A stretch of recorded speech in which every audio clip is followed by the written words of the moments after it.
Thank you, Mr. Chairman. Sorry. Mayor Bowser, good to see you. Chief Conti, it's been a while. You haven't been back for 2 years or so. It's good to see you. Mr. Donahue, first time.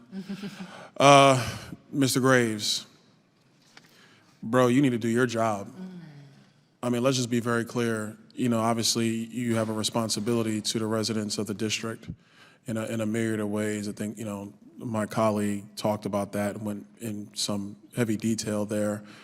But if you're not going to do the job of actually standing behind Chief Conti and the work that his men and women do with the Metropolitan Police Department, then you're selling them down the river, and with them, the residents of D.C.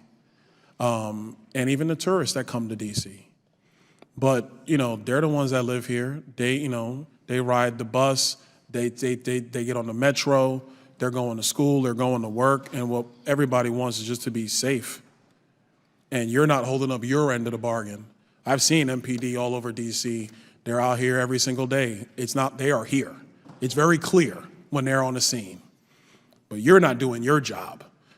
So I just find it to be disgusting, frankly. Just uphold the law, enforce the law.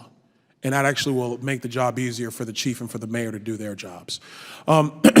Mayor Bowser, real quick, when the Oversight Committee was investigating January 6th, you were not here. I don't know what was going on, so no need to go down that road.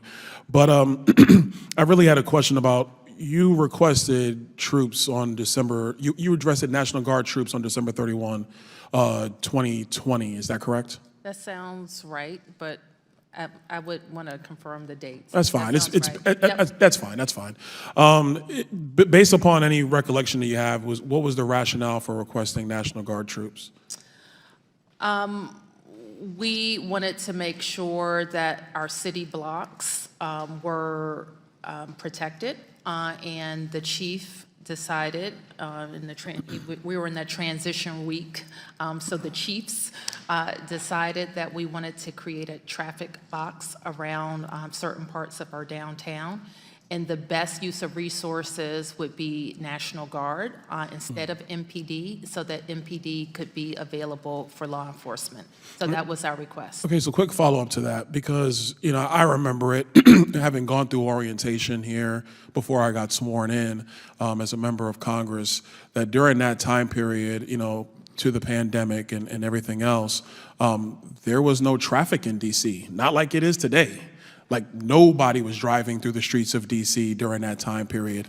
So, and this is a legitimate question, was the concerns purely traffic corridors in the district for the date of January 6th? Let me ask the chief to talk about how we Sure, Chief Conti, if you can, that'd be great. Yeah, so traffic is part of the concern. Certainly when we create traffic boxes and we're expecting a lot of people in our city, we don't want to mix people and cars. So creating that space where for people who are expressing their First Amendment rights could peacefully be in the street or on the sidewalk or whatever, and not be hindered by cars and buses moving about. Well, Chief, I just want to reclaim my time. I'm a minute 28. That's no disrespect to what you're saying. And my coughing, no disrespect to either. No worries. So real quick, now in a letter that was sent on January 5th, Mayor Bowser, you stated that the National Guard, that you were accepting the support, but you wanted them to be in an unarmed capacity. Is that correct? Or Chief Conti, can you corroborate that? Is that correct? Yes. Okay. All right. So, and I thank you for that. These are some of the things that we just want to clarify. And I think here's the overarching point. And to be frank, honestly, Mayor Bowser, this really ain't got nothing to do with you. I think this is just a general point of what happened, when, and why. And I think, actually, last question for you.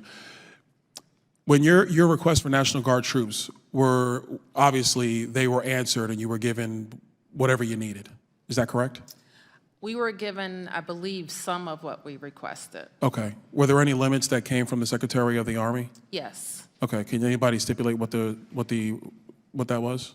Yeah, a couple of things. So we wanted, well, first of all, the limitation was we could not change their assignments without first receiving approval from the Secretary of the Army. We could not move National Guard members anywhere east of 9th Street Northwest. We couldn't move them there. And another thing we wanted was a quick reaction force members of the National Guard to be able to respond. I don't think we received that resource either. Okay. Yes, sir. All right. Last point I'll make, Mr. Chairman, and I know I'm slightly over my time. One thing that was clear in previous testimony in this committee, corroborated by this testimony today, is that, troops from National Guard were authorized by the president at the time, Donald Trump, on January 4. They were authorized. It was testified in this committee they were authorized. D.C. was able to take advantage of them in the capacity that D.C. wanted to save for the couple of requests that you also wanted. One thing it's important to indicate, Mr. Chairman, is that for National Guard troops to be deployed to the Capitol, it requires a Capitol Police Board to actually issue a state of emergency for troops to come on Capitol grounds. And the police board is made up of the architect of the Capitol, the head of Senate security, the head of House security, and the chief of the Capitol Police. And by my understanding, 3 of those 4 people report to the Speaker of the House. And the Speaker of the House at that time was Nancy Pelosi. So when we want to talk about National Guard being here and the timetable of them getting here, it's important to understand that there were National Guard in the District of Columbia, and their limitation of coming to the Capitol was not due to anybody else, because the president is not authorized to deploy troops to the Capitol, separation of powers. It is at the hands of the Speaker of the House. And with that, I yield, and I apologize for being 1:24 over. Chair recognizes Mr. McLean from Michigan for 5 minutes. Thank you, Mr. Chair. And thank you all for being here today. I appreciate it. I'm going to turn the focus a little bit over to the law-abiding citizens. I'm going to try and make it a nonpartisan and make it more about the law-abiding citizens, because I think, we just got done with Mother's Day, and I think I have one of the best moms that's ever walked the face of the earth, so happy Mother's Day again, Mom. But I look back to all the lessons that my mom taught me. Was for every action, there's a reaction. And if you do an action and that's a bad action, you got to pay the consequences, Lisa. So you can make your own decisions, but when your decisions or when your actions hurt someone else, then you have to pay the consequences. And there are some things Mom can help you with and some things but she can't. But you have to be responsible and more importantly, accountable for your actions. And I hear her on my shoulder chirping in my ear constantly. So I think Mom's done her job. But let me just start. In May, as of May 9th of this year, total crime, I know you've heard the stats, but I think they bear repeating. Total crime up 27% in D.C. from the same time last year. Motor vehicle theft up 110%. Homicides up 12%. Sexual abuse is up 53%.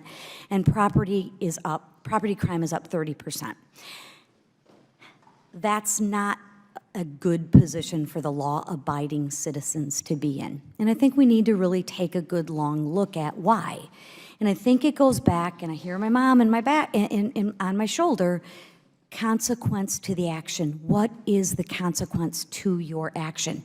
Because if my curfew was at 10 o'clock and I came home at 10:05, there was a consequence to my action. And sometimes it was a little harsher than I thought, but I responded to that consequence. And the next time I came home at 9:50, I wasn't late. But despite a sharp increase in crime, the U.S. Attorney's Office for the District of Columbia declined to prosecute 67% of individuals arrested in D.C. in 2022. 67% of the people that committed an action didn't have a consequence to their action. I wonder what behavior that led to. I wonder if anyone can connect those dots. According to Police Chief Robert Conti, the average homicide suspect had been arrested 11 times prior to them committing the homicide. I wonder if we would have had a consequence to that action a little bit sooner if we would have had the same result.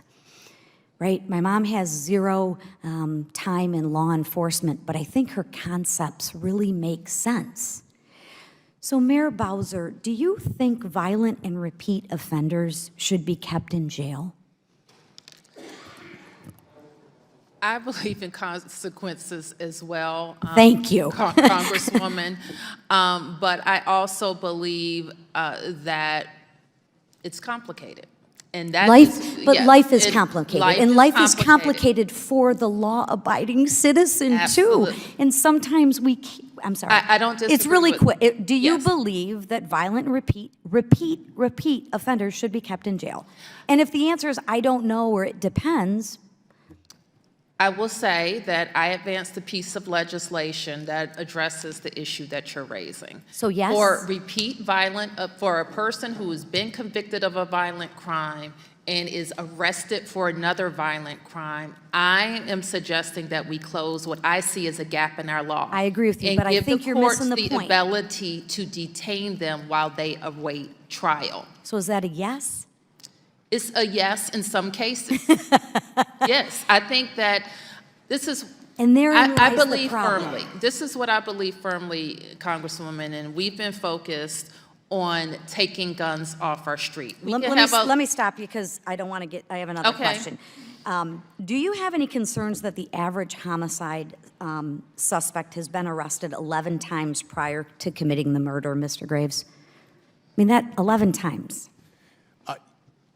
Yes, we have concerns with anybody who's arrested. I do want to clarify that same study, which was talking about a point in time, almost all of those people had been prosecuted for some of their conduct. 75% of them were under court supervision at some point in time in their lives, and 25% But it of them... didn't work, right? It didn't Yeah, work. 25% of them were under Right. court supervision at the time of the offense. Right, okay.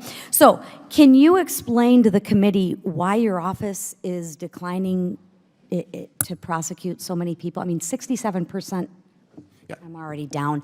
Thank you all for your time, and thank you again to my mom for talking about actions have consequences.